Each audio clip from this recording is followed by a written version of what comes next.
هذا مارد مسيبوين كواحد يارسي كونتون يكو دومود وصدح إلى بعضن دومود لو دياريي أم إيالان maamul goboleedka Jubbaland waxaan sameynaa sanduuq oo sanduuqa hay'adda uu leeyahay hay'addu leedahay sanduuqaasi waxaa la rabaa in ganacsatada ka ballanay in lacagtii loogu talagalo lagu soo shubo xoolihii lagu shubo si ay ummadda loogu adeego waxaa ka cortay gebi ahaanba dalka Soomaaliya gugii bishan Abriil oo la filayo in gugaas uu socdo labada bilood oo soo socda oo la qiyaasayo inuu yeelan doono ama geysan doono khasaaro ee ka mid tahay fatahaad in loo gargaaro ummadda in mataqaanaa wax loo qabto in cid la arkaba ay waxay qaban karta ay qabato iyadoo dalka uu ka cortay roobka guga lagana cabsi qabo inuu geysto fatahaad ayaa hay'adda maareynta musiibooyinka qaranka ee Sodma soo saartay baaqiyo digniin ku socota bulshada iyo diyaar garowga ay wada hay'adda shir jiraa'id oo ay wada jir ugu qabteen xarunta qaran ee gurmadka degdega ee hay'adda Sodma maareeyaha xarunta iyo gudoomiyaha hay'adda Sodma ayaa looga warbixiyay sida ay hay'adda Sodma ugu diyaar garowday ka jawaabida fatahaadaha laga cabsi qabo roobka guga ee dhawaan dalka ka curtay ugu horeyn maareeyaha xarunta qaran ee gurmadka degdega Xasan Cabdulqaadir Ciise ayaa ka warbixiyay agabyada ay hay'adda u diyaarisay bulshada ku nool goobaha laga cabsi qabo in daadadku ay ku soo rogmadaan ilaa iyo 50 doomood iyo agabyo kale ayuu sheegay maareeyaha in ay hay'adda geysay maamul goboleedyada dalka waxa ka cortay gebi ahaanba dalka Soomaaliya gugii bishan Abriil oo la filayo in gugaas uu socdo labada bilood oo soo socda oo la qiyaasayo inuu yeelan doono ama geysan doono khasaaro ee ka mid tahay fatahaad ilaa 750 ama ilaa 750 ilaa 800 kun oo qof ay saameyn doonto hay'adda maareynta musiibooyinka iyadoo ka duulaysa waajibaadkeeda qaran waxa ay hirgelisay qorshe qaran oo loo yaqaan diyaar garowga fatahaadaha kaasoo aanu diyaarinay xilligii El Niño fatahaadeedii runtii waxaa dhammaan la dhaqan geliyay halbeegyadii uu ka koobnaa qorshahaas isagoo uu sharciga balaankaas uu qeexayo mas'uuliyadaha kala duwan ee hay'adaha dawladda kala yeelanayaan iyo hay'adaha aan shaqo wadaagan hayba hay'adda maareynta musiibooyinka waxay diyaarisay konton iyo kow doomood oo 23 doomood loo diyaariyay ama iyaalaan maamul goboleedka Jubbaland haddii aan sii kala qeexo magaalada Doolow waxaa ku diyaarsan 5 doomood magaalada Luuq 4 doon Buur Dhuubo 2 doomood Baar Dheere 6 doon Afmadow 2 iyo 4 Kismaayo maamulka Hirshabeelle waxaa ku diyaarsan 26 doomood oo 9 ka mid ah ay yaalaan magaalada Beledweyne Buulo Beerde waxaa yaalo 2 Jalalaqsi 3 Jowhar iyo nawaaxigeeda 11 doomood magaalada Muqdisho waxaa ku diyaarsan nafteeda 2 doomood 2 maalin ka hor waxaanu ku wareejinay maamulka wasaaradda gargaarka ee maareynta musiibooyinka Hirshabeelle 1 doon oo ugu talgalnay degmada Balcad oo ka mid ah magaalooyinka laga saadaalinayo in fatahaaduhu ay ku dhufato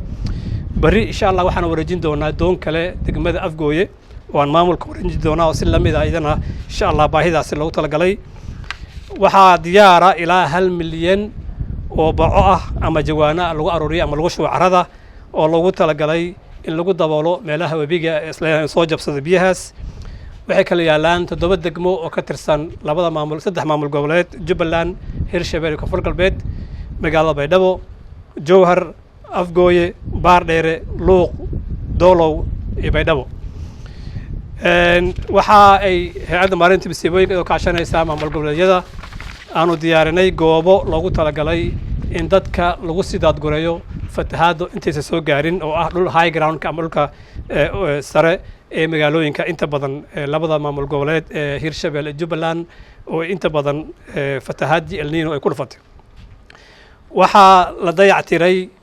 meelaha loo yaqaano biyabaxa ama kanaalada ee biyaha maraan waxaa la dayactiray dhamaystirkoodana hadda waa socdaa waxaan ka loogu talagalay difaaca fatahaada ama webiga ka imaanaya biyaha waxaa si degdeg ah hoosh hadda loo bilaabatay sidoo kale oo barakacyaasha ah meelaha ugu nugul oo laga filayo in barakac ama biyaha ay saameyso waxa loo yaqaano faydhowrkooda iyo biyihii cabi lahaayeen ayaa hadda shaqadooda socota waxaa kaloo loo nadiifinayaa goobaha ay maraan wasakhda ama qashinka oo goobaha barakacyaasha ogtihiin runtii waxyaalaha markay fatahaado ama biyo dhalaan inay ka dhashaan cudurrada faafa. dhanka kale gudoomiyaha hay-adda maareynta musiibooyinka qaranka ee Sodma Maxamuud Macalin Cabdullaahi ayaa bulshada ku nool goobaha laga cabsi qabo in daadadku saameyn ku yeesho u diray digniin asagoo ugu baaqay in ay ka fogaadaan. waxaa kale oo markaasi uu baaq u diray hay-adaha samafalka ee ka howlgala dalka. waxaan runtii ka mahad celinaynaa. waxaad ogtihiin hadda maanta waxaan joognaa xarunta qaran ee gurmadka degdega ee qaybta hay-adda maareynta musiibooyinka. maalin waxaan joognaa xaruntii kadigista halis wadareedka oo aan runtii ka soo saarna halistii. xaruntii qaran oo hadda aan joognana waxay wadaa shaqadii iyo howlihii iyo sidii looga jawaabi lahaa. waxaan marka rabnaa ummadda Soomaaliyeed inaan annagu iskaalmayno. in ganacsatadii waxaan samaynaa sanduuq oo sanduuqa hay-adda uu leeyahay ee hay-addu leedahay. sanduuqaasi waxaa la rabaa on ganacsatada ka ballannay in lacagtii loogu talagalo lagu soo shubo, xoolihii lagu shubo si ay ummadda loogu adeego. maxaa yeelay haddii dee aan ummadda loo adeegin oo wixii loogu adeegi lahay la samaynin lama samayn karo. waxaan rabnaa in qurba joogtu ay qaar badan oo kamidana safarkii ayaan dhawada isku soo aragnay inay soo dadaalaan oo ummadooda la soo gaaraan. waxaan ugu dambeyn aan rabaa haddii ilaahay yiraahdo hay-adaha internationalka iyo kuwa localka inay qaataan awaamiirta ka soo baxayso hay-adda Sodma oo aanan naqanin isbarbaryac uusan ugu dhicin. maxaa yeelay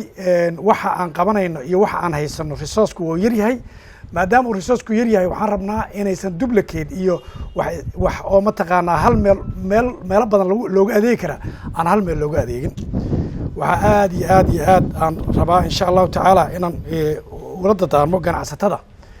in loo gargaaro ummadda, in mataqaanaa wax loo qabto, in cid la arkaba ay waxay qaban karta ay qabato. aad iyo aad ugu dambeyn waxaan rabnaa inaan la hadalno dadka loo digayo oo webiyada goomankooda degan oo meelaha dooxayaasha biyuhu soo marayaan degan.